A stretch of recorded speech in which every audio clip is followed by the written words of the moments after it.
আসলে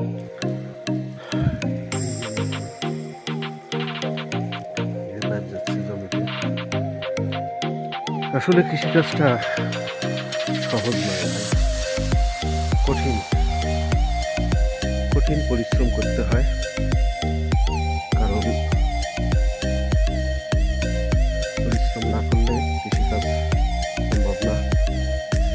আর এই জমিটা আমি অনেক আগেই রোপণ করছি, কারণ খাল জমি আগে ভাগেই রোপণ করা লাগে, তা না হলে বর্ষার সময় আগেই পানি জমে ভরাট হয়ে যায়, তখন আর ধান কাটা সম্ভব হয় না।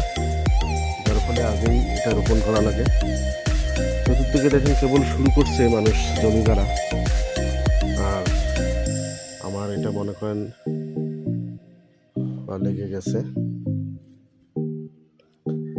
তাই যে জমিগুলো দেখতেছেন কেবল পানি নিচ্ছে, ওসব গাড়ার পরেই তারপর পানি নেওয়া লাগবে, তার আগে তো পানি দিবে না।